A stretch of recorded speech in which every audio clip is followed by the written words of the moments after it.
part of the Earglue Media family of podcast.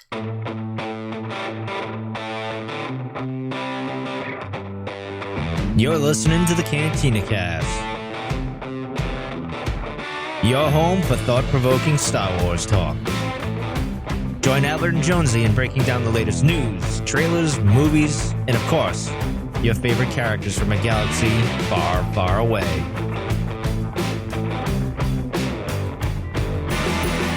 Hello, everyone, and welcome to the Cantina Cast. This is episode 291, and this is the Age of Resistance Snoke, where we're finally going to break down one of the most highly anticipated comics to come out recently, given the main subject, the elusive, secretive, mysterious Maz Kanata.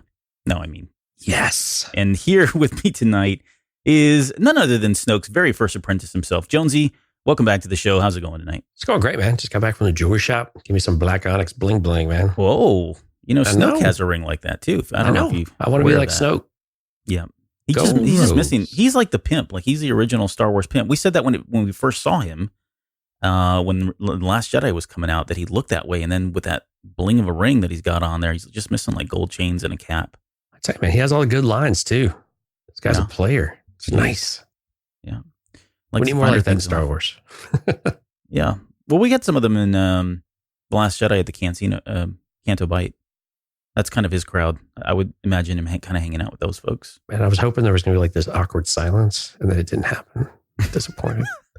Let's get out with the news, man. Okay. What do we got here? On to the news. Well, so we haven't been here in a couple weeks, but there really hasn't been too much. So I guess that's all good. Maybe it's not, but let's start off with the Charles Soule. Thank you for clearing that up with me. We got his name correct, I think, there. But Charles Soule has been hinting most recently that he's got another title coming out here after the end of issue 75. So that opens up a lot of speculation. And we've already heard, there's rumors out there, nothing confirmed, but we've heard rumors that they're going to pick up, the main title will now become something focused around The Empire Strikes Back, or that era prior to The Empire Strikes Back. But any thoughts on what he possibly could be brewing here? Or do you even care? Know.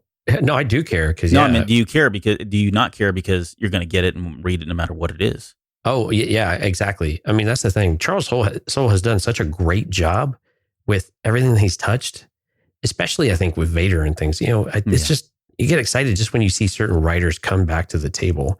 It's just like Claudia Gray. Like Claudia Gray, it doesn't matter what she writes about.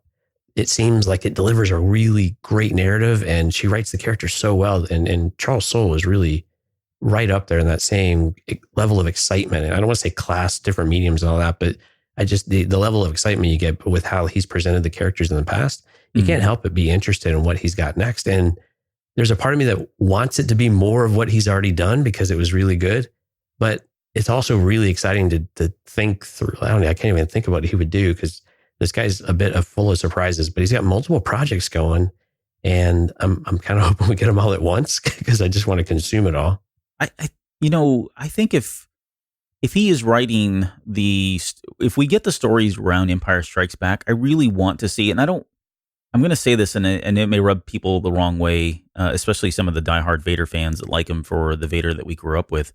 But I do want to see the conflict starting with him and the love for his son and going back to that and just kind of pulling him in different directions and seeing how he's having to deal with that and struggling with it and going after him and trying to chase him down, one, to verify that it is him, and then two, what that possibly could mean. I want to see all of that. I want to get inside Vader's head. And I can't think of a better person, honestly, than somebody like Charles Soule to kind of do that. So it would be great. I mean, if they go the Empire route, you have to believe that we'll get Ord Mantell. We'll get that story. We'll get the story of how they, do Hoth Base. We know they're looking. We've got a little bit of the Vader looking for Luke already. Yeah, in some of the other books. But I think what I would look for is, I don't know if he's at that turning point yet. So I would still like to see him calculating how, if he really does still intend to take over the galaxy and rule it and overthrow Palpatine, I'd like to see a little bit more into the inside of that about how he thinks Luke fits into that. Yeah. Rather than go ahead and start with the conflict, because I just don't know if he's quite there as a character yet based on what we've seen in the movies and some of the content in between. Yeah, that's fair. I mean, I think he's still completely loyal to the Emperor. Well, we know that, right? I mean, he even says it, and he goes so far as to try to get Luke trapped in carbonite so that he can take him to the Emperor. So he seems like he is on a mission there, but you got to think there's something pulling at him. But yeah, and that's why I said I don't want to rub people the wrong way, because I don't want that to be. I don't think he needs to be there, but I would like to see maybe the initial pieces of that where he is starting to struggle and have a soft heart for him. Well, so you bring up a great point though. So maybe you start to see more of the tangible dissonance with Palpatine then. Yeah. Because we've already seen the challenging relationship. And this is an opportunity to continue some of that as well if you wanted to go that route, to see why he thinks Luke can join him and overthrow. Again, we want that scene in Empire to mean just a little bit more. Absolutely. What we have. But yeah, Charles Soule, if he were to be involved with that, that'd be great. Yeah, I'd be all right with that. Something else that just came up not too long ago, I guess it's, again, about 2 weeks ago, but they've introduced the clone Commando in Battlefront 2. Is this enough to get you back on the horse? It made me interested enough to look at it and think about downloading it. I am not ashamed.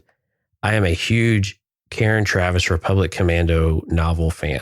Yeah, those books were really, really good. They got a little weaker as you kind of went on, but man, those first 3 in particular, I think, were so much fun, and they were so interesting, and they really built on the lore of the Mandalorian. So anytime I see those guys come through and they have that look, man, I instantly jump right back into that and want to play it. I haven't looked into any of this stuff. I mean, I don't really have a lot of time to play BF2 anymore, but I sat there and looked at it pretty hard for a while, and I was pinging, who was I talking to? I think it was Cab or someone like that in Discord, like, hey man, when is this coming out? Someone tell me when this is actually coming out.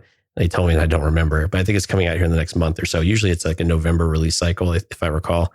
So, but I think it looks cool, and I want to go out there and watch some of the gameplay. So if anybody's done anything with it or watched any of it, reach out to us, and we'll leave it all in the show notes, and you can tell us what you think or hit us over on the Discord server, hereagluemedia.com/. Yeah, I was about to echo the same thing. Let us know how it goes, because same thing, I'm probably not going to have any time to play it. I think by November, I'll probably get some game time in, because usually around Thanksgiving is when I have a lot of free time. And I remember last year I played BF2 quite a bit at Thanksgiving, then at Christmas time during the break. So it would be kind of nice. So I'd like to hear some thoughts and opinions about how that character came out.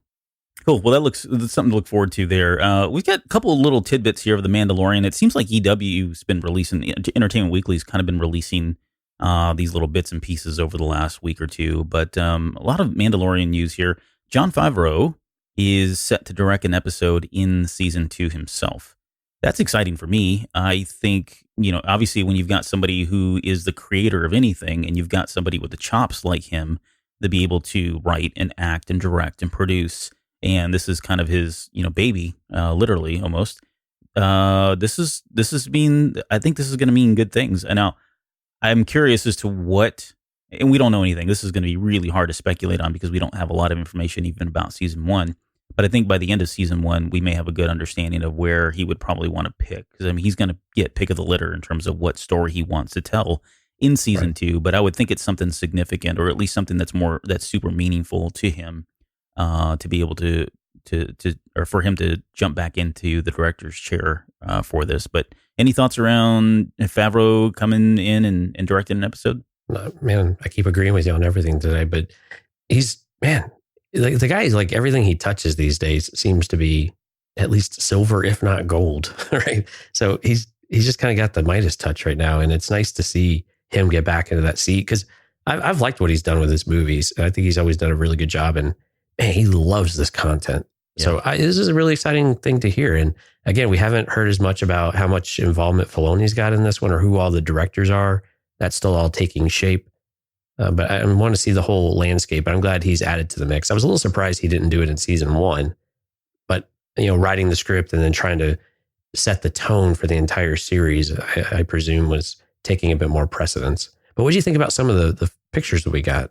There were some. Well, let's talk about the controversial one. Okay, this is the Trandoshans one that was released. And if you have not had a chance to see this, maybe we can get our producer to put the links in the notes here. But this was making the rounds here on social media. There were a lot of people poking fun of it. I know we did, in good fun, because I'm going to watch a show and I'm excited about it. This does not deter me from watching the TV series in any way. But that said, I would agree. Like, if you look at this picture, there's just something weird about it. I don't know if it's. I mean, you can talk about the Trandoshans themselves. They don't look like what we've seen in Clone Wars, and they don't look like Bosk. They don't look like Bosk, yeah, right. And maybe there's some subspecies of it, right? Or maybe these guys are from the south side of wherever. I don't know, but it does look a little odd. And then the actual the focus on this image, it almost makes it look like they're they almost look like toys, like action figures, like really nicely crafted action figures. So I think it rubbed people some people the wrong way, or it came out the wrong way. But I don't know. It does look a little odd. I think some of this is the photography itself. These are really clean. Really, they're not super high res, but they feel really high res and clean. Mm-hmm. Like you would have like a desktop wallpaper. Yeah. They don't have that grit. And I'm wondering if it's just the tone of the scene of how these are all framed up for us in the picture, that is missing that really earthy, dirty, gritty element that we come to expect and see in all of the content that we've had released to us so far. And I think tone really does influence everything you actually see within the frame. But I agree, the Trandoshans themselves, they look a little bit weird. So maybe it's the angles, maybe it's the skin tones. I mean, presumably you could have some different skin tones of Trandoshans. That's not a big deal. Yeah. I think some of it, is just the muzzle, a little bit different than what we've seen, like you said, in Clone Wars, and especially what we saw at Empire. And we'll have to see how this plays out in the scene, right? Sometimes these things aren't meant to be seen in freeze frame. So right. They're more, they might be more quicker pace, and they're a little more flashy so that you can get away with some of the elements maybe you didn't want to spend as much time with. I mean, that's a lot of speculation. That's a lot of things I have zero idea about, but you start to think through those. But they do look a little bit off. But again, I'm not turned off by the show. And I think the show still has a lot going for it. It has a really positive vibes around it. So I'm not going to get hung up on this. I just need to see how this plays out. But all of these images were like way too clean for me. And I think that's the part I started missing. So let's talk about that, because the next image that I want to talk about is this one where we've got Gina, and I'm still learning the character's name, so bear with me here, but Gina and the Mandalorian, Gina's not her name, right? But they're sitting there posing like in these battle stances, like they're about ready to go fisticuffs with somebody. And the thing that stands out for me is, one, it looks very clean once again, but then his armor looks different than the armor that we've seen in all the other shots. If you go back and compare it to like what we just were talking about, where he's fighting the Trandoshans, he's got like this really shiny metal plated armor on him, much like a Jango Fett or something, right? Yeah. And so it makes you wonder, like, okay, so why is he changing his armor out? Is this like later on in the season or earlier on in the season where he's got nicer armor and either he loses that or he gets better armor or something? But it did throw me off. I'm like, why does he look so shiny? Any thoughts around? There's a later picture too where you get a really great shot of it, or the relaxing on the porch one, I think you called it. Oh, yeah. Yeah, you're right. I mean, it's got this very silverish, bluish tint. It looks very clean and pristine. And it's hard to say. These all look very posed. They don't look like scenes from the show. And I'm going to go out on that limb and say that there may not be actual scenes from the show. Okay, so these are just, you think they're just shot for... These seem like more like publicity shots. But again, you're right. Why the disconnect? Because everything about it, even the undergarments of the outfit, I don't know what you call it, like the tunic and stuff like that, is a different color. It's like a black, right? And I believe it was more of like a reddish brown, or I might be getting that wrong. But the colors are just, everything about the colors are just different than what it was, except the helmet. I think the helmet might be the same. Yeah, that looks to be at least consistent. But I don't know. I mean, this is really a bit perplexing. And it's a little jarring for us who have been following this for several months now. And I got to be honest, I kind of like what we already saw. Yeah, more than the shiny stuff. Yeah. So I guess the question is it really him? I presume it still is the Mandalorian, but... Yeah, I mean, I'm sure they'll explain it and dive into why this is. I mean, there's got to be a reason. It's too much of a change for us to just kind of glance over and go, oh, that doesn't mean anything. That just, whatever. I don't think it's good. The other thing too I noticed is he doesn't have his rifle when he's wearing this version of the armor. Right. So I don't know if there's something tied to that, but usually that's strapped across his back. So, yep. Yeah, I don't know. Well, I guess we'll see how that goes. But again, none of this is really going to deter us from watching the TV series. There was the D23 magazine had released, and they had a Star Wars Mandalorian article. And I don't subscribe to this magazine. I didn't take the time to try to blow up these images because they're so fine print. I couldn't even read it. So I was just kind of being dumb and looking at pictures. Nothing too revealing here. They had some concept art, which looks kind of cool. For shows you that his armor is not silver and blue. yeah. A lot of the concept art looks like they were pretty true to. I mean, at least what we see looks pretty true to the original concept art, which is kind of nice. Yeah. So I don't know if someone reads the article, or if you can shoot us the article, I'd love to read it. I don't have the magazine, like I said, so we'll maybe come back to that. And then lastly, there was where was it? They talked about the origins of the first order. It was on Entertainment Weekly, and that the Mandalorian was going to be set to kind of explore the origins of the First Order. And I don't know if this is really all that shocking or new. I mean, I think we kind of figured that. I mean, they've already hinted that this is after the fall of the Empire, and we know things are kind of a mess. And there's a lot of different people vying for power, a lot of different groups vying for power, and the First Order is just simply another faction that is doing so. But how far do you think they'll go with exploring the First Order and its origins? Do you think they're going to get into like some of the characters that we're familiar with, or even some of the ancillary characters that we're familiar with from the First Order? It wouldn't surprise me if we saw a character like Brendel Hux or something come in and out. I don't know that you want to really sink or really set your heels and dig your heels into the First Order side of the story, because this is supposed to be an outlaw type of story, right? Yeah. This is supposed to be like the Wild West. This is supposed to be the fringes. And I think stumbling over some of those things and witnessing that, and maybe them not making sense of it, I think that works within the overall story arc. But I hope they don't dwell too much on it, because I quite honestly, they seem like very different stories. And we don't really, well, I'll speak more for myself. I don't really want the Mandalorian himself to be a total hero, right? Yeah. That needs to go in there and start sabotaging everything. Because the First Order is, if we're 3 years, I'm getting all the timelines messed up, like 3 years after Jedi, 5 years after Jedi, somewhere in there. This is the part, like in the Aftermath books where we saw some general building starting to happen. The pieces start getting moved into their general places, long road ahead. But we don't want him to go in there and unravel some big mystery or, whatever it might be. Yeah. But I'm okay with them flirting with it and giving us, especially the hardcores, giving us a little bit of a little teaser about things. I think that could be a lot of fun, but let's not dwell too much there. No, I would agree. Give us maybe 1-2 episodes time together in an arc, and make sure that whatever they feel they need to tell us about the First Order origins drives a narrative for the Mandalorian, right? You can't disconnect those two. It's got to be driven. Otherwise, it's going to look like they're just dangling, bait in front of us to appease us and placate. So, but yeah, I'm looking forward to it if they do dive into it as well. But just like you, not too heavy. Pump the brakes. Easy as it goes. Okay, last thing, Disney Plus. As of this recording, we're 2 months away exactly to the date. So before Disney Plus comes out, and you've already purchased it, right? I've purchased it. Did Mike get his? I don't know. Who's Mike? Yeah, who's Mike these days? But I'm excited. I mean, honestly, they keep announcing even the stuff that's not Star Wars related. Like they talked about the Lego stuff that's coming out here soon. That's going to be on there.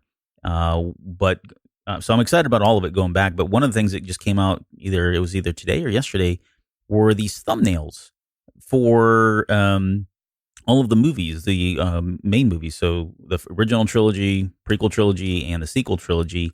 And it looks like we've got some new artwork here. You and I were kind of gushing over some of these. I think overall, I'm pretty happy with them. I think they look great, but we had some bones to pick, I think, with some of them. What were your standouts here? I think the original trilogy in general kind of takes the cake again. The imagery, the New Hope has this really purplish type of tone. I mean, it really has a very romantic type of feel, but Empire is always my favorite. Like the snow, and they always capture that really cool blue. And this has almost got like an aqua type of feel to it. Yeah. And man, it just always looks great. It reminds me the first time I saw the THX versions on VHS up on the shelves at Blockbuster Video, right? Right. And like right when they changed that cover art, this kind of inspires that type of excitement from me of something a little bit different and change. And I would anticipate this is what we're going to see with the Blu-ray re-releases as well. Which ones kind of jumped out at you? Well, I think I like the Jedi one, just because I always like that stance of Luke. It reminds me of the old storybook that we could order from Scholastic Books for The Last Jedi, and that was the Return of the Jedi, and he was on the cover of it. But I do like the symbolism. The coloring is interesting because they went with the green for Jedi, which, okay, green lightsaber. The whitish blue for Empire. I think of Hoth. I think of the snow. Last Jedi, obviously, the crate red is everywhere, so that makes sense. Yellow for Force Awakens. I don't know. Maybe they're the Sands of Jakku for that one. So they all, and like red for Revenge of the Sith, et cetera, et cetera. They all make sense. But the purple is what is interesting for A New Hope. And I'm really trying to think, like, was there ever anything purple? And I'm probably looking too far into this, or I'm trying to look too far into this, but I couldn't think of anything that was purple in New Hope. No, I can't think of it either. I'm probably wrong, and somebody will call us out on it. So, but again, I just like this cool tone in the. I mean, you're right, because they could have gone with brown or something like that for Tatooine or something else. But I just like that, like cool. It's got a very romanticized type of feel to how they organize that. Yeah, I think it looks great, man. And I like the purple choice. If anything, just to continue giving you a nice color palette across all of them. We don't have Rise of Skywalker, just to be clear, but just to get a little bit of variety in there and something different, because I think a lot of what we've seen with A New Hope tends to be blue, right? Mm-hmm. So I was glad they didn't just go with the same blue that they did for Phantom Menace, right? Because usually the one that Phantom Menace has is the more traditional blue, like the blue lightsaber. Right. Usually gets applied to A New Hope. So I was glad this one had a little bit of change to it. Maybe they didn't. Maybe they refixed the coloring and now everything's purple instead of blue and pink. So, oh boy, so don't start that. I like the other thing too. We were talking about Qui-Gon Jinn's hairline. It looks higher than normal. So I don't know what's a little going harder than usual, and a little harder. Yeah, he's got a lot of product in his hair. The beard, I think you weighed in on that as well. Attack of the Clones. Is that better there? Yeah, it's got good Obi-Wan beard. We didn't make that mistake twice, did we? All right, good. All right. Well, we probably spent way too much time on this. So, anyways, these movies look really good, though. They do look good, and they'll be available day one of Disney Plus, so you can watch all those as well as just about everything else. Marathon time. Yep, exciting stuff. I own all these on digital on Apple, so I'm not going to really benefit from them. But yeah, you don't have to mess with Apple anymore. You've got Disney. Oh, Apple owns me. You know that. All right, let's do this. Let's jump into our main show at this time. So we're going to talk about Age of Resistance Supreme Leader Snoke in a comic issue called Fail or Kill It. So before we go any further, just disclaimer, once again, we are going to spoil the heck out of this and give you a lot of insight into what this comic's about. So if you are trying to stay pure and you want to read it for yourself, turn it off, come back after you had a chance to read it. And I do just out of the gate, I'll just say, I do recommend this issue because there are some cool things in here. There are some very head-scratching things in this issue as well, but it's definitely one of those ones that I would recommend to somebody to say, if you want to read a Star Wars comic that's cool, take a look at this one. So with that, before we get into the synopsis, just overall impressions, and is this something, did you feel like this is one of the better ones they've released? I did. I mean, this felt more, I did an unscripted and talked about my expectations for Snoke #1. And one of the things that I really wanted them to capture was, the tone about where we were at. And I think from a tone perspective, they really did capture this. And it really felt a lot more like what we got from Age of Republic than what we got story-wise from Age of Rebellion, which was a bit of a letdown. Mm-hmm. So I think from that aspect, we really did get an interesting story. We'll talk a little bit later about whether it hit all of the things I was hoping it would hit. And you've got a great question in here to lead it off soon. But I think overall, I really did enjoy it. This really felt like it was a continuation of the same themes that we got from the Age of Republic comics, which I thought was a really good thing overall. And actually, Age of Resistance comics right now in general, I think are hitting a higher note than what we had with Age of Rebellion. Yeah. So I'm excited, but not all of them are quite hitting it, for me. But overall, a much better product than what we had the last run. Yep, I would 100% agree there. So the story's by Tom Taylor, pencils by Leonard Kirk, and the cover artist, which I thought was really good cover art, was Phil Noto. You want to give us the synopsis? Sure. So sometime before the events of The Force Awakens, we find Master and Apprentice Snoke and Kylo Ren training in the Rarlech system. As a test of power, Snoke forces Kylo over the side of a cliff, and only through Kylo's fear, rage, and power is able to save himself from death. The next lesson takes them both to the sacred planet of Dagobah, where Snoke forces Kylo to enter the infamous Darkseid Cave, where he's confronted with killing his former master, Luke Skywalker, as well as his parents, Leia and Han Solo. After being consumed by rage, and as Kylo Ren, he kills Luke Skywalker, but is unable to bring himself as Ben Solo to kill his parents. Thinking Ren has defeated his parents and killed his past, Snoke is shocked when Kylo's power destroys the cave, which has stood for thousands of years. Now believing Kylo Ren to be free of his past, refocused and without peer, Snoke revels in the future with his reborn apprentice, not knowing the light has all but been extinguished. Did you write that, or did that come from somewhere? No, I wrote it. Man, I got to read some Albert fan fiction. I got fan fiction. I know that's not fan fiction, but whatever. No, it's not. But yeah, I'm excited. I got to read an Albert original. Yeah, so that's the synopsis. Man, that did sound good, didn't it? No, so yeah, that's a synopsis, kind of in a nutshell. And this is not. It's not a huge issue. It's like 23 pages, pretty standard size. It did feel short. Yeah, I was expecting it to be a little bit more robust and longer, but yeah, it was a good story. Packed in there, nice and tight. Yeah. So let's start with this. I guess the kicker, and I'm going to ask you the question first, if you don't mind. But yeah, who is this comic about? Because no, exactly. Is it Snoke or Kylo Ren? Because and I'm not going to give my full opinion on it just yet. But it's for those of you who have not read it. It's a lot of Snoke in the beginning, and you're like, okay, cool, and then it literally transitions about halfway through on page 10, I think. It feels like it's a very Kylo Ren Ben Solo story at that point. Oh, exactly. And that was one of the things I voiced concern. I don't want to say concern. It was one of the things I was hoping it wouldn't do, would turn into a Kylo Ren story. And the preview that we got, it really suggested that it was going to turn into more of a Kylo story rather than Snoke. Snoke is present. So make no mistake. Snoke is present. He's almost narrating aspects of it with it's very Last Jedi-esh with when the scene where he actually gets killed is very reminiscent of that entire scene, and you have a lot of foreshadowing and a lot of symbolism between those scenes, which is absolutely intentional, right? Yeah. But you're right, man. This really started to quickly move over to Kylo and Ben and the inner conflict with him, and I could hear a whole part of fandom screaming in excitement, and then a whole other part that has a hard time with Kylo being redeemable, maybe not being as excited. So it was a interesting way to do it, but I was hoping they wouldn't have gone this route. But the way they still did it, I thought it was still very solid, and it still worked. And overall, I think we're still better for the story of having it. Yeah, I would agree. So I've had of the same opinion. It felt like it was a little heavy on the Ben Solo side, but Snoke is there, and it I guess it's his story. I'll give it to him. It's close enough, anyways. They got close enough with it. Early on too, I was getting like these like images of the what was it? The book for Palpatine.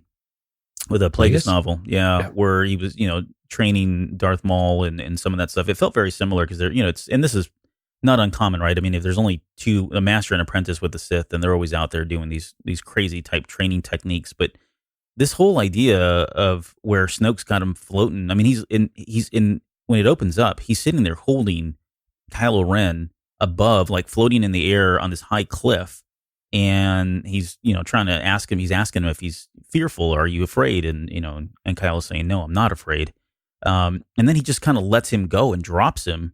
And as he's telling him, or as Kylo Ren's falling literally to his death, Snoke is talking to him, telepathically and telling him that he needs to turn his rage, his fear into rage. And through rage, he'll become powerful in the Force.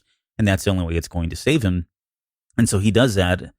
In the whatever seconds he is going, falling through space there. and is able to stop himself using the Force before he lands and splatters all over the this planet that he's on. Sharp rocks, yeah. Sharp rocks and all that. But that one... We had really good dialogue here. And I was glad we had really strong writing, because we talked about when we did Last Jedi, some of the scenes that you and I really enjoyed were the interaction between Kylo Ren and Snoke. And Snoke's lines in particular were really delivered really well, powerful and well written. And I think these were a really echo of that. And to be more specific about what you were describing, Snoke says, powerless men often turn to anger. They lash out blindly with their rage, but powerful beings can harness their rage, use it to strike, right? And I think those are really good, simple lines of dialogue that are very subtle differences that when you think about it, you're like, oh, well, yeah, that makes a lot of sense, right? Yeah. You're turning something completely irrational and all over the place, and then you focus it and you're able to be more powerful. That makes a lot of sense, right? And I was glad that we got this really strong writing with it when Kylo is clearly lying to him, is clearly scared out of his mind, is sweating, and really does appear very young in this comic compared to where we see him in the movies. And so it seems like, sometime, quote unquote, before the events of Force Awakens seems to be potentially several years before that, at least in my opinion. Yeah. I mean, this has to be, especially like this on, I don't know what page I'm on here, page 5. He looks really young. He looks like a very young John Travolta from Welcome Back, Kotter. Well, he's not swolo yet. So yeah, definitely not. He's like scrawny, very looking. thin, yeah, scrawny. So yeah, I mean, this has got to be 5-7 years probably before that. I mean, who knows? But I want to go back to that line, because when I read that, powerless men often turn to anger. They lash out blindly with their rage, but powerful beings can harness the rage, use it to strike. For we either strike or we fall. That line reminded me immediately of the throne room in The Last Jedi, because I thought of Rey as that powerless man or powerless person. She's sitting there, he's got her controlled. She can't move. She was under complete control of Snoke, and all she could do was just kind of give into her fear and violently lash out at him. There's that moment where she, starts to attack him. She runs up at him, and then he stops her, and then she reaches over, grabs Kylo's pulls lightsaber in, and then she tries to attack with that. I mean, that to me was where this was resonating, was like, okay, she's completely scared. She's just lashing out in pure anger.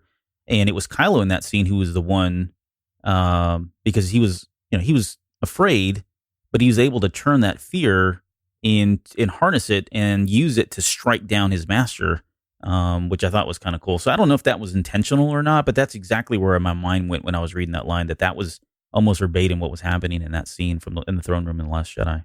Absolutely agree. There were a lot of parallels with that. Yeah. Or before we go any further, let's talk about the bling, because we joked about it. Yeah. But I mean, the very first panel opens gratuitous. It's gratuitous. Absolutely is. It's excessive. The first shot has him showing the ring, and then you can see it. It's huge, right? And we're talking about the ring that Snoke wears with the black obsidian that's from Mustafar and has the etchings of is it Duarte? I forget now. I can't remember. The Duarte writings, etchings, whatever it is. Anyways. The ones we all got so excited about. Yeah, right before Last Jedi came out. Yeah, and then it didn't do anything. Right. This was supposed to be a black lightsaber. Yeah, so we see it in that first shot, and then if you go down like a little bit later here, a couple pages, and there's 1, 2, 3, 4, I don't know, 5 panels, and they just keep showing this ring over and over and over again. So I gotta wonder, are they doing it because it looks cool and they just want they feel like it didn't get enough screen time or enough attention when The Last Jedi came out? Or do you think there's something more here? Are they alluding to anything? Something that we'll see later on? Are they going to play this up in some way? Well, honestly, I think they're trying to just focus on his hand, which I think in general really worked for the comic, because it's one thing to see his face and to see what his voice inflection is, but I think it was more, I like the delivery of this. His hand is giving this emotion, the clenching of the fist when he talks about powerful beings. And when he talks about fall, it's like he's releasing him. Yeah. So it's like he's holding him up and then he just lets him go. And so I think that imagery really works well. But I think some of it's just a little bit of fun too, of we had this ring that had a lot of buzz before the movie. It turned out to not have anything behind it, at least that they wanted to share with us. And now we get a lot of really gratuitous screenshots of it, of saying, okay, he's got it, man. It's on that left index finger and it's looking good. And we have no idea what it's for still. And this comic does not explain any of it, by the way. So don't get your hopes up. But I think it was a way to accentuate the hand and give it a little more, just something else to it, right? Use that hand instead of a regular hand. And I think it's fun. But what it captured, though, I think is the most important part. And the artwork throughout this comic actually was very, very good. And these were some of my favorite scenes with the way that these were drawn and colored and the shadows and it was really, really well done. Yeah. It looks like a ring pop. If you ever bought one of those. It does look like a ring pop. Yeah. And I always had this headcanon theory that Snoke, maybe he's got a closet full of them. He just pops them out. Pops them out. I'm going to wear the black one today. I had this headcanon theory long ago before Last Jedi came out, and we got some leaked pictures of this ring, that Snoke himself really wasn't maybe as powerful in the dark side, but in some way this ring enhanced his abilities, and it was through the ring that he was able to be as powerful as he was, and almost kind of like I don't want to say it's like the Green Lantern ring, because I'm not going that far, but I don't know, maybe it does enhance his abilities in some way. So I don't know. Never really panned out. Right. I got a question for you, though. Sure. So Kylo Ren is falling. He's about to fall and splat, come to his death, and is able to harness the power of the Force and prevent himself from landing. Does this give us any light or hope that Mace Windu survived the fall in? I don't know. Kylo had to use two hands. Mace only had one left. Oh, ouch! Too soon. So man. I don't know. He was a master, though. He was a master. Right. If I can be a little critical for just a moment, though, the one disconnect I had on this comic was Kylo Ren's face when he got all the way to the bottom and he stops himself. He doesn't and look all the angry. way through. Yeah, we have the commentary from Snoke with feeling, the rage and turning the rage. All of these things that he's telling us to do, turn your anger into that, let it crystallize. But the imagery that we get from Kylo just looks like a scared boy. Yeah. So I think that was the one disconnect I have. And that's the part I want to ask the question about whether that was intentional or not. And I have a feeling maybe it was, but I don't know that I can quite figure out. Yeah, how do you rationalize talk that? myself out of it, of why that would be? That's hard to rationalize, because I honestly had the same critique and the same note that right before he lands, he just looks scared. And it is a disconnect, because you would think that in that moment, especially we're talking seconds, right? Depending we don't know how far he fell, but I'm assuming he didn't fall too far, enough to kill him. But you got to think that in that moment, in order for him to harness that power, he's got to be just purposely rageful, and that is not the expression that we would see unless we saw that. And then what we're seeing here is literally like a half a second after he went from "I'm angry" to "holy crap, I just lived," and that's the expression we got. But yeah, I'm with you on that one. It does seem a little out of place. Yeah, and then we get the insecurities kind of come back. Would you have saved me if I wouldn't have stopped myself? And of course, Snoke uses that as an opportunity to say Skywalker would have, and that would have done you no service, right? That would have been that would have done nothing but held you back from your true potential. And of course, he ribs him. I love the ribbing that he gives him all the time. If you were to rule by my side, then I can't have you defeated by heights. It's so basically simple, but hilarious at the same time. All right, let's move on. So again, they're kind of talking back and forth, and he basically tells him, "Look, I've got one more thing I got to show you." They board his shuttle and they head to Dagobah. So this is where I guess some of the controversy comes in. So, and I got some my own headcanon answers, and maybe they align with yours, but they go to Dagobah. The questions that immediately come to mind is, how the heck does he even know about Dagobah? How does Snoke know that Luke was there once? Because when they get there, he starts telling Kylo Ren, because Kylo Ren can feel Luke's presence, and Snoke confirms that, yeah, Luke was here. And he also knows what Luke saw in the cave. So those are the three big questions, I guess, right now for me in this scene. Not even so much like what happens with Dagobah with the cave later on, which is kind of another controversial topic. But what are your thoughts on why or how he's got this very like personal, intimate memories from Luke Skywalker? Yeah, you're asking a lot of headcanon questions here. I think some of it is, it wouldn't surprise me if Luke told Ben Solo about his time on Dagobah. And it wouldn't surprise me if then Kylo Ren went and told Snoke. Now, Snoke also has, and we're going to get to this, how he speaks about Luke Skywalker tells me that he has studied Luke Skywalker.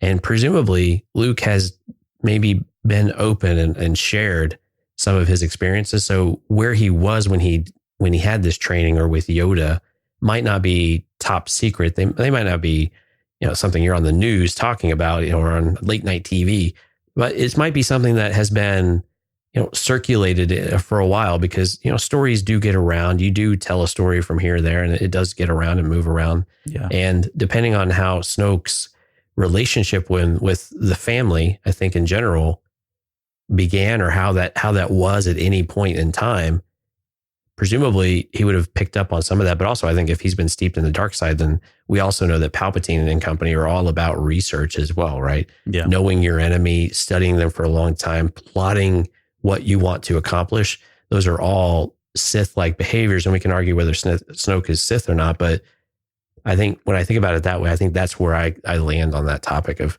he's probably just researched and watched him, because of the way and I think I'm drawing that basically because on the dialogue that we get later on in the book, where he's talking about the respect that he has for Luke. Yeah. Yeah. That was kind of maybe the more logical conclusion that I came to as well. I mean, we know from The Last Jedi. So what's the crazy headcanon version then? Oh, if that's the logical one, what's the other side? I don't know, really. I don't think I entertained anything. No. I didn't know if you had one. No. Usually you do. I usually do. Defense. No, this one was like, I mean, these questions, they hit you all at once, and it almost like there's only one. For me, it felt like there was really only going to be one logical explanation here, and that's kind of what you said. We got from the Last Jedi novelization. We know that they had a relationship, Luke and Snoke. We don't know to what extent. We don't know what that looked like, but they do. He does make mention of that in the novel. So my best guess is at some point, Snoke and Luke Skywalker may have been on amicable terms. They may have run into each other, or maybe I'm not going to say they went on missions together, but they knew who each other were, and maybe they shared some secrets and lore. And, that was around the time that, and we'll come back to this too in a second. I get the impression, at least from this comic book, that Snoke at one point may have been trying to court Luke Skywalker into coming over to his side and to rule the galaxy together. So depending on what that looked like, that's where I would think that, Luke probably shared some of the information, and Snoke said, "Oh, what was that like?" Well, I went in there and, and I saw, myself and that sort of thing. That's the only way I could think that he would be privy to that kind of information, apart from something like, having visited there and spoken to Yoda in some way. I don't even know. Well, yeah, that probably wouldn't have happened either. I don't know. It's just impossible. Like there's not a lot of paths that I think this could go, or I'm just completely stupid. But I didn't necessarily draw the conclusion that he knew that they knew what Luke saw in the caves. So when you were saying that before, I don't know that I quite got to that, but we'll get to that. We'll get to that scene and maybe explore that a little bit. Yeah. But the helmet, people want to know about the helmet, the mask. Yeah. Right before they head off to Dagobah, Snoke tells him that that he's taken him here so he can fight back or face what's been holding him back from his true potential. And as he mentions that line, he's looking back. Kylo Ren's he's holding, his helmet in this kind of football running back stance. And Snoke is very clearly looking at the helmet when he says that that's something that's holding him back. And this, speaks to the whole, I think it's good because we get more, at least they're setting up the fact that Snoke really doesn't like that he wears his helmet. And we know that Kylo Ren wears a helmet because, he's kind of ashamed for having be so conflicted, and it's just a really nice, convenient way to hide everything, and it's also intimidating at the same time. But for Snoke, I think he wants him to. He's even early on, as early as this comic is, he wants Kylo Ren to ditch that helmet, to get over himself, to be the not be Vader. He wants him to be Kylo Ren, leader of the Knights of Ren, and just embrace the dark side. And as long as he continues to hold his helmet, he's still living in the past. He's still holding on to memories of his grandfather and memories of his mother and father. I'm sure Snoke feels all of that. So it was an interesting little piece here. Yeah, and the dialogue is, again, solid. You cannot hide behind a mask. You cannot pretend to be Vader in this place. And I think that says a lot. I mean, this is where Luke had his moment that you are going to have to face what you are most afraid of. Mm-hmm. And you can't do that. You can't keep hiding from that. And that's what I think what Snoke's trying to get him to say is like, you have to face this. Although if you don't face this, there's no way you can overcome it. And more importantly, he can't figure out if Kylo can get over it until he has this moment. And this is the moment. I mean, this is a scene where you have to wonder if Snoke knew that Kylo failed, would he have ended this right then and there and said, you know what, your usefulness is just not there. It's not going to give me what I want. And I'm sure Kylo has a pretty good idea of that because clearly Snoke is in control. I mean, he gives him the backhand with the ring. So he draws blood, of telling him to leave it whenever he's refusing to drop it. But yeah, he's really just pushing Kylo. You've got to stop this. You can go intimidate the galaxy later, but right now this is real stuff. So we need you to be real. So get in the moment and go face your demons, and let's see what you're made of. So he does head into the cave. Obviously, we talked about Luke and Snoke's past a little bit here.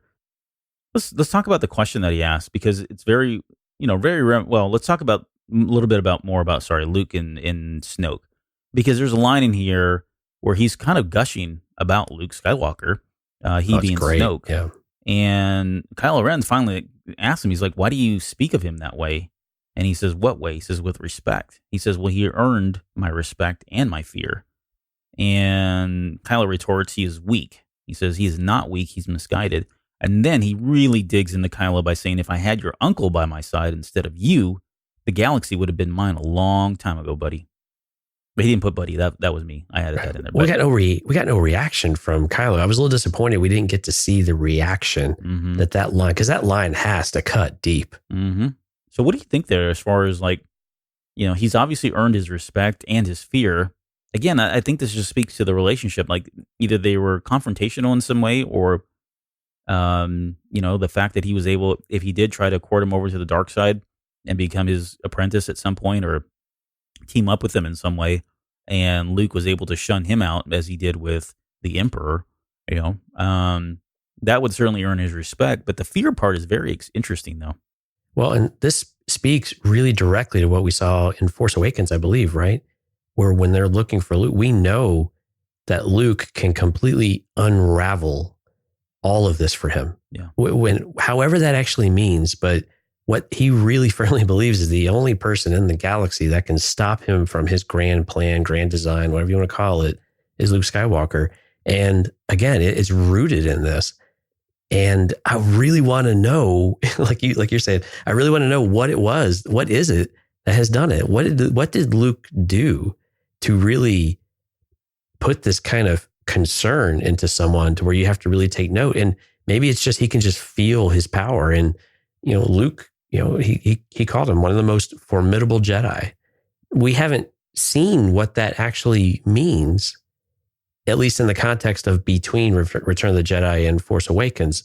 So maybe one day we'll get some of that, or because it can't just all be what we saw in the original trilogy, right? Yeah. That just seems a little bit too, I don't want to call it light, but it's a little too on the nose. There's got to be more that has come out since then that really solidifies his legend status, right? Yeah, I think maybe also it may not even be a matter of what Luke has done. We could also make an argument that it's really about what Luke will do, and Snoke has seen the future in some way, right? And so he's worried. Yeah, I mean, we just don't know what it is. I'd like to think it was something he did because that's more exciting to me. Because we know, yeah, Last It's Jedi. easier to understand. It's easier to understand, right? Yeah. It's not much of a brain squeeze. So, but yeah, it could be one of the two. So right before he goes in, we get the similar line from Empire Strikes Back. When Luke asks Yoda, what's in the cave, and Yoda replies back, "Only what you take with you." And here, when Kylo Ren asks the same question about what's in the cave, Snoke responds with, "Only what you've been too weak to bury." I guess the question that I have for you on this one is, it was obviously intentional that, a Skywalker was asking once again, what's in the cave? But the responses are very different. In one way, I felt like, at least with Luke Skywalker, it was what he feared the most.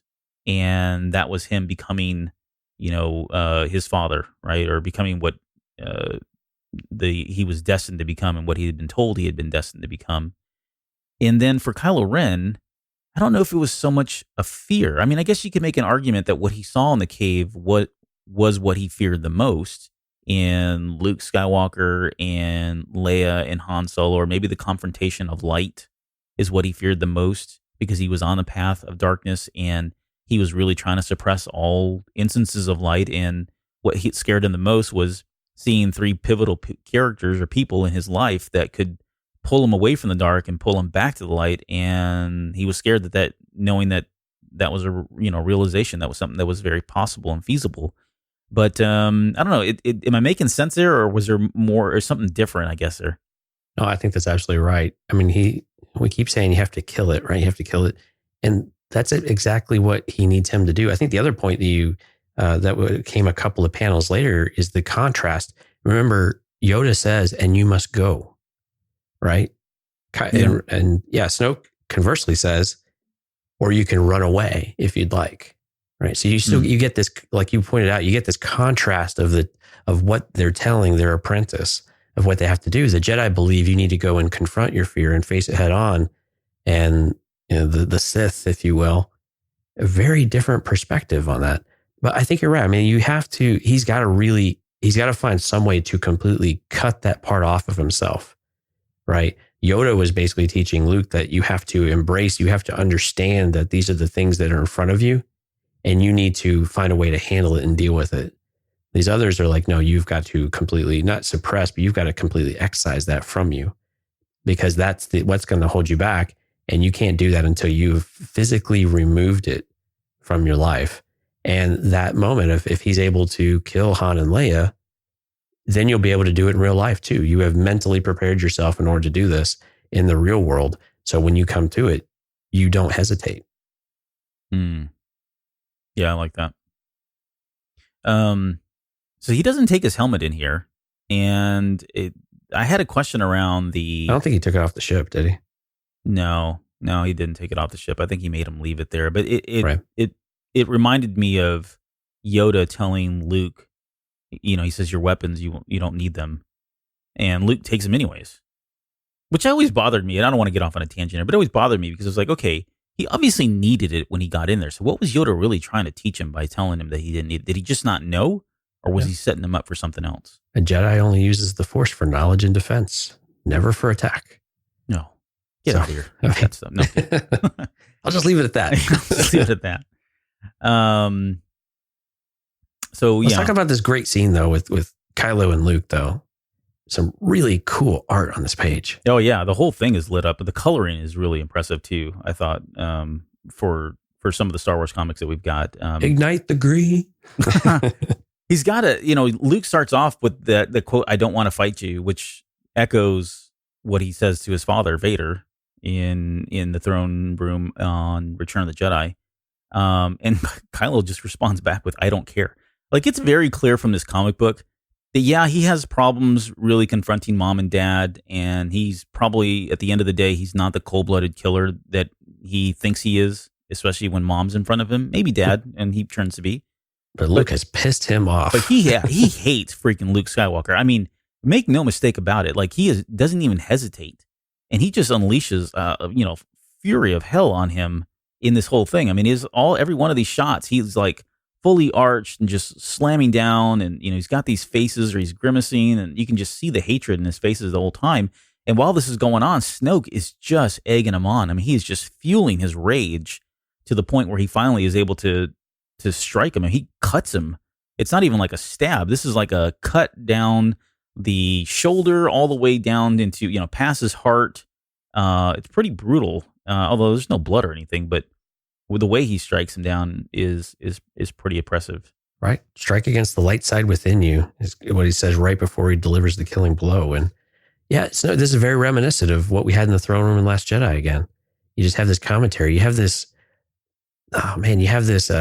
almost egocentric Snoke who can just sense everything that's going on. He's closed his eyes again. He just knows what's happening. He can sense the emotion. He can visualize it. He can see what Kylo sees and what he's going to do. And again, nice parallels with that. But man, you're right. He cannot stand Luke Skywalker, and he doesn't hesitate. And again, Snoke is feeding that with, he would have murdered you in your sleep. He was afraid of what you would become. The same tones that we got from the movie.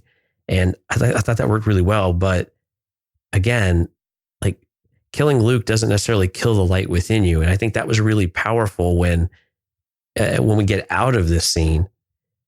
Kylo thinks he's done. He's like, I'm ready, master. Yeah. And then there's this pause of, oh, you're not done yet, son. Yeah. He it's said, only just begun. Far from it, he says. Right. And this was a really great moment, because when I was reading it, when Han and Leia show up, I was actually a little bit surprised. I mean, and maybe I just wasn't thinking ahead or trying to think too far into the story or whatever, but it seemed like it was with Luke. But you're right. The challenge for him personally is not Luke Skywalker. It's the family, which he really doesn't seem to have as much of a problem with. Although Force Awakens might suggest something different with Han Solo, but yeah, generally speaking, it doesn't seem like he has a problem with his parents. Yeah, yeah, and you can see it on his face. I mean, he's looking over there. It's interesting too, because it's like if you look at the bottom corner of that panel on page 15, it shows Han and Leia holding hands, which I'm sure that, I don't know what their relationship was like. When we got bits and pieces of it, but I'm thinking in the waning years, they obviously weren't as close, and that's why they kind of went off and did their own things. And I'm sure they were, compassionate towards one another. But the fact that they're holding hands, I think that's intentional, that he put that in there, and sees his mom and dad holding hands, because maybe that's not something he was used to seeing. And it certainly shows that they care about each other and love each other, and that they're one, they're unified, and coming to him as mother and father and saying, Ben, please stop. I mean, it's Leia that's speaking, and she's the one doing the talking. Sure. Solo's just which makes a lot of sense. Yeah. Yeah. You know what this reminded me of, though? This reminded me of Rebels with Ezra. Oh, Ezra, yeah. And the temptation of Ezra with the family. It really did. It struck that same kind of chord with me. This is the temptation of wanting your family unit back to feel whole. Mm-hmm. Right. And I think that's the interesting part about this cave. It can present different. I like this aspect of it, of changing, shifting the scene around just a little bit. And all of a sudden you're tempted with just being whole and happy, rather than fearing something or wanting to resist. It's, you're resisting just something that might not be real, but you want so desperately to be real, just like Ezra did. Yep. And there's that's a great. I hadn't even thought about that. Now my mind's going there. But yeah, there's definitely some parallels for sure. And then she calls out to him, and she keeps saying Ben, and he finally says, "Hey, that's not my name." She says, "Yeah, it is. You're Ben Solo. You're our son. You are loved." Right. And they're really like laying it on thick here. And then so Snoke he's got his eyes closed. He can kind of sense this. He can maybe even hear it. Or he feels it anyways, and he tells him, "Hey, I feel the struggle within you. Defeat it." And that's when Kylo Ren ignites his lightsaber. And these next couple of panels, right? If you're just reading this and you don't know how this thing ends, you see him ignite the lightsaber. You see a shot of Han and Leia kind of backed up against one of the trees there. They look frightened. He's obviously coming at him, and then he starts hacking and slashing away. And while he's doing this, Snoke is sitting there going, yes, and kill the connection, snuff it out.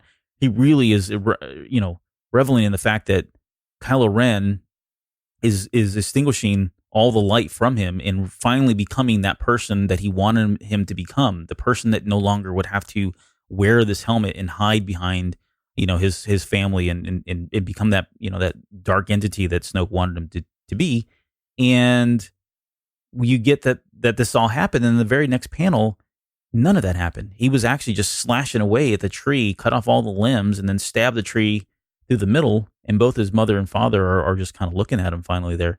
And what resonates with me, and it's nothing too deeply profound or anything, but what resonates with me is the fact that this was the first time he's been confronted with killing his mother and his father. And so that it takes me back to the moment in The Force Awakens when they're on the bridge.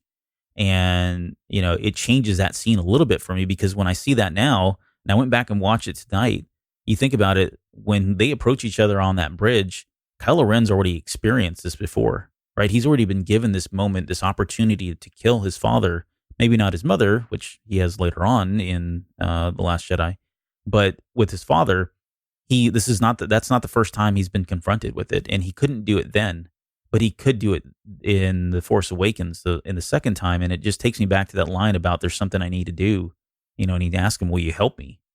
All of that now just kind of feels different for me. I don't know. And maybe I'm just getting too mushy on it, but it does feel a little bit different. Well, and we've always equated that there's something about Leia that softens him about pretty much everything. Yeah.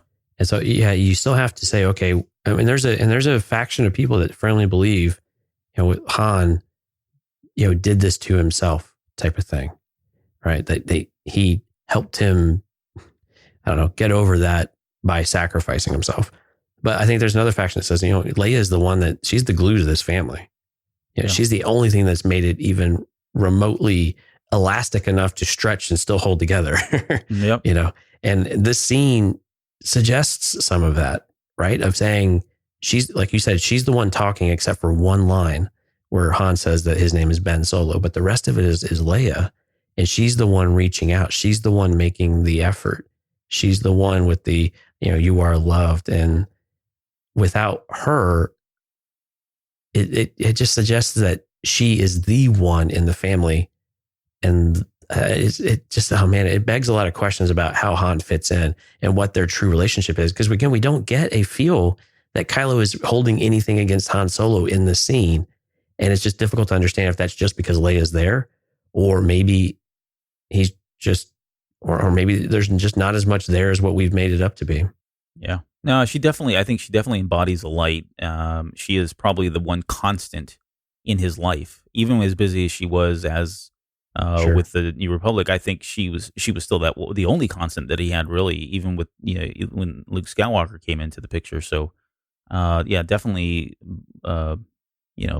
drops his guard whenever he's around her. And I think ultimately, I think some of this will play out in The Rise of Skywalker. I think, and we've said this in The Last Jedi, I think we talked about it when we speculated about Kylo Ren himself, and certainly anytime we bring up redemption, I think if there's any one thing, any one factor, any one person that can convert him or allow him to be redeemed, it's either going to be Leia or his love for Rey, whatever that looks like. Or maybe it's a combination of both. We'll see. And I would say in this moment too, for me, just as a takeaway, before we get to the final piece here, a takeaway for me was it just really felt like in this moment, I think this was a very defining watershed moment for Kylo Ren. I think it's here he realizes that he will never be able to fully succumb himself to the dark side. As much as he tries, as much as he wants to believe that, I don't know what it is. I don't know if it was the way he looked in some of these panels or what, but it just felt like he's walking away from this thinking, I'm going to be the dark side person. And he says it at the very end, you're not going to need another apprentice. But I think deep in his mind, I think he's come to realize that light is there. It's always going to be there. And I think we can speculate on this a little bit more in just a minute about redemption and all that, and whether this has anything to do with it. But I think it does. If you're on board with Bendemption, I think there's some moments in here that probably reinforce the idea that he is truly not gone and there is a way for him to come back. Yeah, and perhaps before we get to that, I think just to speak to what some of the frustration might be with Kylo Ren is the inconsistency. And we can call that conflict. Mm-hmm. But I got to be honest, it really feels like inconsistency with the character that's been written. And it's difficult to really understand Is it just his hatred for Luke that's driving all of this behavior? Is it really the allure of something else that's really sucking him into it, or what? And maybe Rise of Skywalker will help us resolve all of that. But it's this inconsistency we have, right? Because we have these scenes, and you're like, oh man, there's good in him. He doesn't want to do this, and he's trying to cover it up. He's trying to do all of these things, and there's no way. So that definitely supports all of his behavior in Last Jedi. But we've completely skipped over Force Awakens, where he was at with Force Awakens. And so it's really difficult to understand where that total arc is at. And you look, we could create a lot of reasons and create a lot of headcanon to make it all work. I have no doubts of that. Katie, I'm looking at you. So we have people, we could do this till we're blue in the face about it. But I think that's the part that we really kind of struggle with. We don't see the consistent conflict at times when we have something like this that's happened well before Force Awakens. And you could argue a lot of time has passed between this comic and the movie.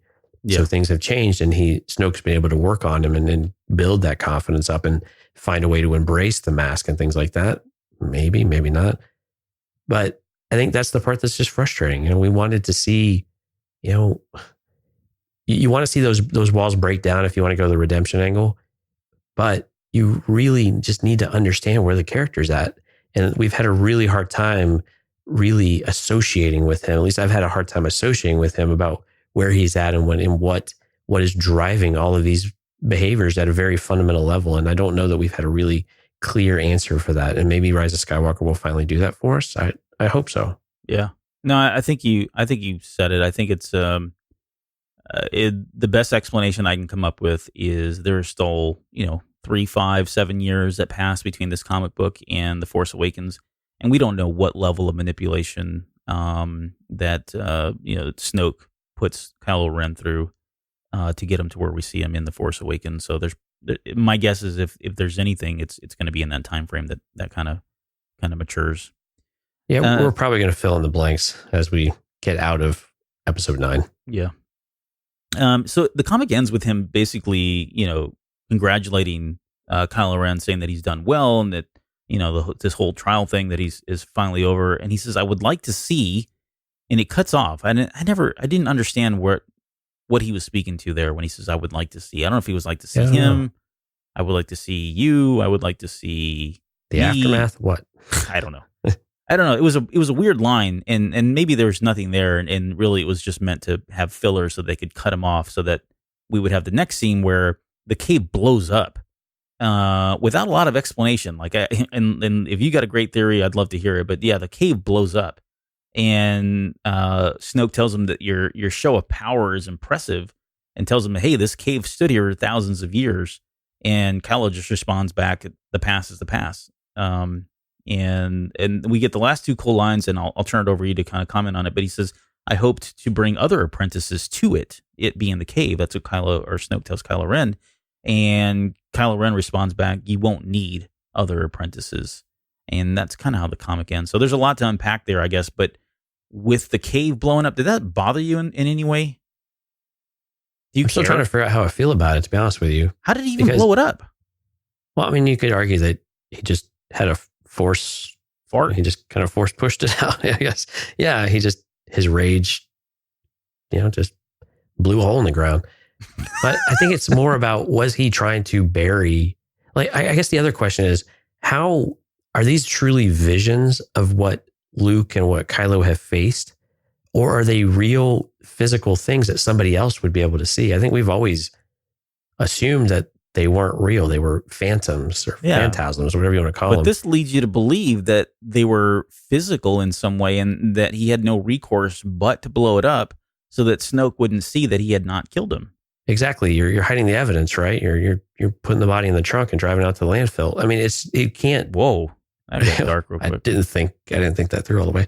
But that's the idea. Are you trying to cover something up, or is it that you just were? Maybe he's upset with himself too. Maybe he's mad he couldn't do it. There's an angle there too, and maybe that supports the narrative that you get into The Force Awakens from. That he's still struggling with it, but is embracing it, and he was just pissed at himself that he couldn't do it this time. But you would have think Snoke would have picked up on that. Yeah. And Snoke seems to be very pleased with where he's at right now, and especially with his response, his retort, that he's all the apprentice he'll ever need, looking longingly into his eyes. I'm every woman. So do you have any other theories, though, about what the purpose of blowing up the cave was? No, I don't.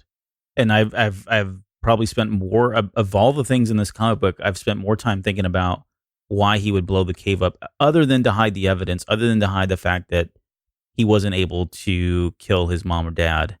And he didn't obviously want Snoke to think that, because Snoke in his mind believes that he heard the lightsaber going back and forth, and it really felt like this was, Kylo Ren had done it. But I don't know. I don't understand why he would blow that up. And it's interesting too, because this is on top of all that, this is the dark side cave, right? And you have somebody who is of the dark side destroying the dark side cave. So that in itself is kind of mind blowing. Why he would go to great lengths to do that.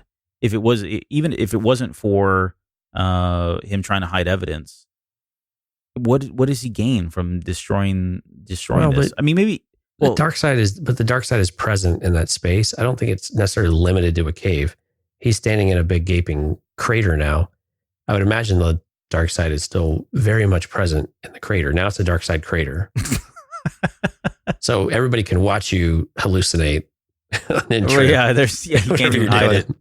That's hilarious. Let's get the Wikipedia entry in there for dark side crater. I lost my train of thought there now. You're welcome. Yeah, no, appreciate it. Anyways, what I was saying, I don't think I have a really good theory as to why he would blow that up. It's certainly mind-boggling, and it seems kind of sad too, because that was the cave. Like, I have very fond memories of The Empire Strikes Back, since it was one of the first movies, and that was one of the cool scenes. And I've always, like Dagobah and all that, and now it's gone. So yeah, and they did a nice job of, when Kylo's going into it, to try to give you those visual recollections of it. I do like Kylo's last line, though, a little double meaning, right? You won't need other apprentices. So is that because he's the apprentice, or I'm going to go ahead and end you at some point? Right. You're done, buddy. Right. So I kind of like the double meaning there. You can read into that a little bit more. And Snoke's face at the end is really classic. Smug satisfaction. Yep. They drew Snoke really well in this comic. Kylo's art was a little bit hit and miss for me, but the coloring, I think, and the saturation of all of this, and the pencils really hit the mark. Really lovely issue I just said lovely. Anyway, a really good issue, a really colorful issue. I think this is one of these comics that you pick up just to be able to enjoy the artwork as well as a pretty solid story. So maybe we could end with this, and it's something we normally talk about with the comic books. But so what were some of the things that we learned about Snoke that we didn't know already, right? Because at the end of the day, if you're trying to decide on whether or not this is something to pick up, and you want to just read it for yourself and enjoy it for yourself, is it really worth picking up? And are you really learning anything new from the comic books? Because that's what we expect, right? We expect the comic books to kind of give us a little bit more background, more context, and all that flavor. But did you pick up anything that you learned here that you didn't know already? I don't know if it's learning anything new. I think it had some reinforcement, though. Yeah. So we had the reinforcement of his overconfidence of his abilities, especially to control Kylo and to understand what Kylo's perspective is on things. I think that was definitely a reinforcement. I think that was blatantly in our face. I think that maybe the more enjoyable one was more about the Luke Skywalker angle and being able to communicate and get across the respect and the fear that he mentions. And just this, again, like you had said, the revelry that he has, just that there's this person that's on the other side of the conflict, and you look at them and you're like, yeah, man, I'd love to have them by my side type of thing. So those little subtle moments, they weren't maybe subtle, but they were short and brief, I think were really nice to see. And again, give us something to get excited about, of this Luke and Snoke connection that hopefully at some point we will continue to. I don't know that I want the whole story, but I'd like for them to flirt with it and just give me little pieces within some other context. I think that would be really, really cool to see, and let us put it together over time, because that's what you and I like to do. Yeah. But I think that would be really cool. But those are the two things I took away from Snoke's perspective. Did you get anything else? No, I mean, I had the I had him having some kind of a past experience, or reaffirmed that he had some kind of past experience with Luke. Maybe the fact that Kylo Ren, and this is not really about Snoke more than, I guess you could I could twist it around, make it about Snoke.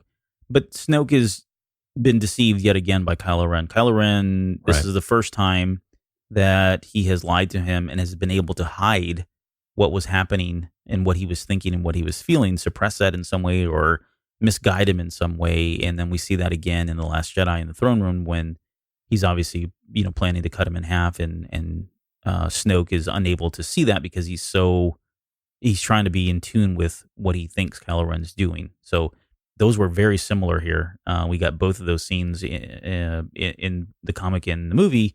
So just, again, reaffirmation there that this wasn't the first time that this has happened. I completely agree with that. I think this was an example that I think the thing that I wish I would have done just a touch more was to understand how he's doing it. Mm-hmm. Is there some way that you could somehow help us understand how this is possible? Because honestly, when he's doing it, you get Snoke's face in the panels.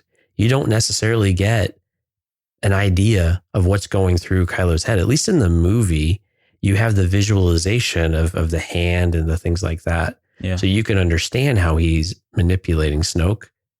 But in these scenes, it doesn't quite find that right balance in order to do that. And I think that was a bit of I won't call it a miss. It was just something I would have liked to have seen just a little bit more of. Yeah, no, that's fair. I think it's fair criticism. I would have liked to see it myself. So, I think that's it. Yeah, good comic. I definitely recommend people go pick this one up. It's $4 well spent, I think. Yeah. And, the other thing, too, is we've got the Kylo Ren. So we've got Star Wars Age of Resistance, Kylo Ren #1 coming out. That has Vader in the background. So I don't know that we're going to see much about Snoke's relationship. I think it's going to be more introspective from his, his part and maybe that relationship with his grandfather. And it looks like they're going to dive into, at least I'm getting all that from just the cover itself. But we've got that still coming out. I'm more excited for that book now after reading this. Yeah, no, I would agree. I am too. So we'll look forward to that one here very soon. So, all right, we'll end the show there. Good night. No, we'll end the show there for the main topic. What about shout outs? Do you get shout outs? Yeah, we had a new Patreon in the last couple of weeks. So Yay. Joshua, yeah, thank you. Adonis from Discord, real name Joshua, just joined us and was really cool for doing that. And then Tuan, or For Malice over on Discord, decided to up the ante to get that sweet, sweet Cantina After Dark goodness, which everyone, if you didn't know, we recorded a Cantina After Dark. Holy cow, what's going on? Number 13. Mike and I went out there, did a little Kenobi. I think we had talked about that we were going to talk about something else, Mandalorian, but it was Kenobi. Mike quickly shut me back in place there. So you've got a Cantina After Dark out there now that we haven't done for over a year. So it was great to kind of get back in seat with that. We've got more unscripted. I gave a little preview of the Snoke comic. So you can expect more of those types of things. As we get news, we can respond a little quicker on the Patreon side than we can on the main feed. And we're going to have to get Albert in there soon and do some things with us too. So, but it was a lot of fun, a lot of great content coming out on Patreon. So if you haven't joined us, we'd like to have you get your own Discord channel. So you just talk with just the people who decide to help us out. And you can do that over at patreon.com/thecantinacast. Nice. Yep. What's going on the the EGM network? side? Yeah, EGM. So Film Appraisers, we had a new voice on their show, the Film Appraisers, right? They reviewed Labyrinth with Nikki, who is a female voice. So it's always nice to hear more women on the network, and one of her favorite movies. And she's been a longtime listener to that show as well. So it was really exciting to get a different perspective rather than all of us kind of talking all the time, which we love being on the show, but it's always nice to have a little extra, something different. Yeah. And they did a great job on that one. And if you were a fan of the movie, go watch it, listen to the show, see if you're still a fan of the movie, because sometimes these things hold up better than others. I know it's a musical is this with David Bowie? I haven't seen The Labyrinth before. It is. Yeah, this is the David Bowie thing, right? Yeah. So anyway, so encourage you to go check that out. earglumedia.com/TFA. I'm looking around. I don't think I own that one on VHS. I may have to pick that one up. On VHS. Yeah, people. VHS. Yeah, you did not hear incorrectly. No, I've got a whole collection of VHS tapes. They're awesome. Yep. Anyways, the Olivia Newton-John best of. I've got it right here, buddy. Next week, 292 is coming up. Phasma. I don't know if this is what You we're almost calling said it. it. We've got it listed as Phasma Loves Hugs. It may change or it may not. But we'll be coming back and talking a little bit more about Age of Resistance comics. So look forward to that episode. All right. We're going to do a little bit. Yeah, we're going to do those a little more in the Cantina Cast style. We're going to use the comics to frame up the conversation a bit more rather than digging into the comics specifically. So for those that like the way we do that, I think you'll hopefully enjoy that as well. Yeah, hopefully. All right. Anything before we go? Nope, we got to get out of here before I blow a hole in the cave. No. Yeah, I'm going to go update the Wikipedia entry right now. So we'll see you guys in next week. Hey, can I get on your shoulders and shoot a bunch of guns like Maz? No, you can't.